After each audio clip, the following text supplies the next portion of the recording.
Do I miss cake on Shabbat afternoon?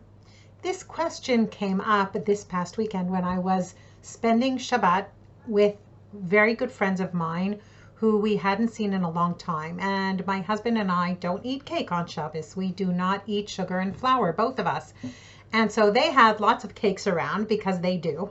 And my friend of mine, she mentioned to me that, that she sees this as something like almost virtually impossible. She said, don't you miss it? Like for me, cake on Shabbos afternoon is like, is the joy of life. And it really, really made me think about that because now it's coming up on close to 26 years that as a way of life, I do not eat sugar. I'm not going to tell you in all those 26 years, I never tasted sugar. I have.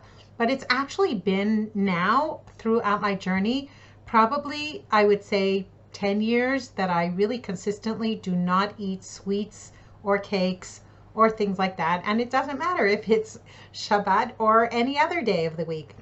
And I asked myself that question, do I miss it? Well, the truth is that spending that weekend with my friends, and seeing the things that they deal with on a health perspective, movement, energy, things like that, it actually made me really, really happy that I do not need cake as a definition for any kind of joy in my life. The joy that I have in my life and the happiness that I experience in my life is not dependent on whether I have a piece of cake or not. Now, this was not always so.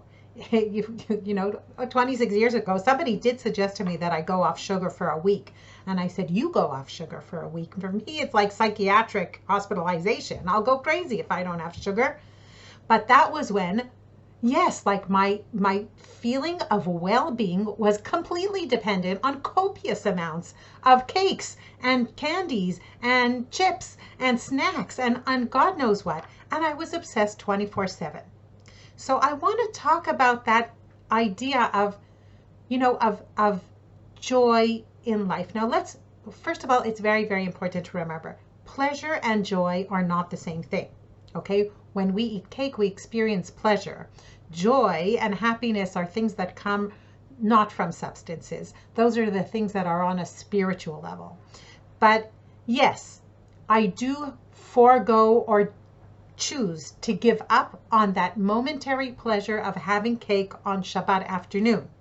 But what I get from that, that's the price. What's the prize? Well, the prize is I move my body freely. I'm 58 and I look younger than most of my friends.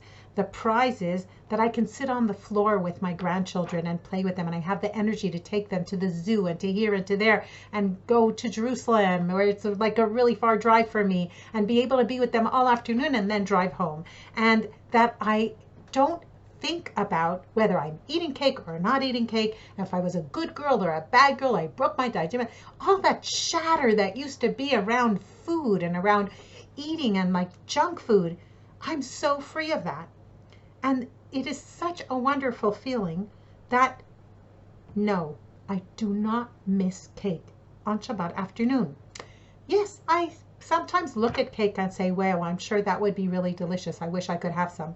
But I remember that for me, having cake, it's not just that momentary pleasure of tasting it. I never knew how to eat it in moderation.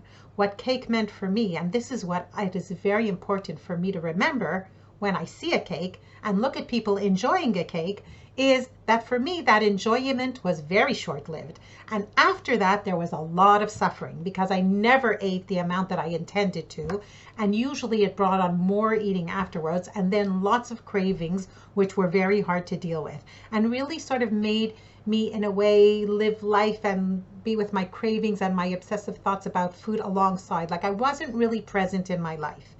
So that's why for me, and after a lot of work, inner work, I realized this is what cake represents for me, not joy of life.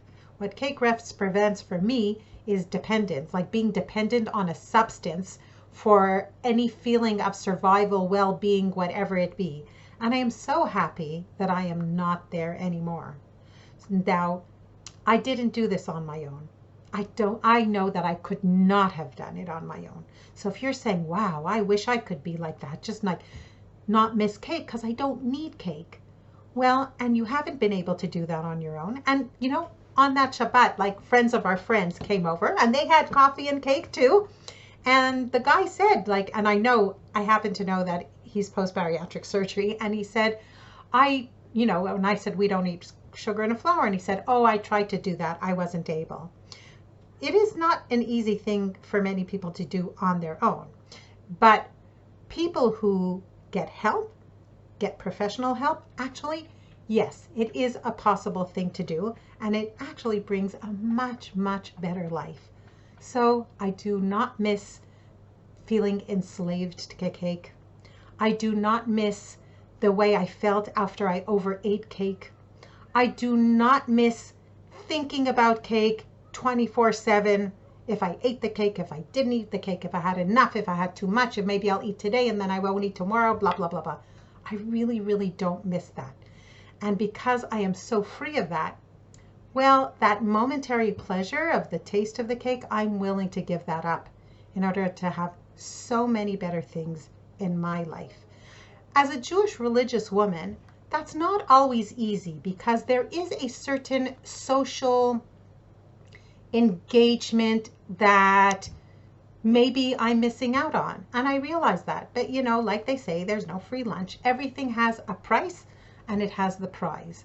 But I can tell you, as someone who has been doing this for many, many, many years, that the price that I pay doesn't even come close to the prizes, the long-term, every single day when I'm not eating cake like that, that's like 5 minutes. Well, the 23 hours and 55 minutes of the rest of the day, that's the prize that I'm getting about I feel good and I feel free from obsession around food. So that's my answer. No, I do not miss cake on Shabbat afternoon. Thank you for joining me for my weekly message. This is Tzipi Livne, nurse, certified food addiction counselor, and I'll see you on next week's weekly message. Bye-bye.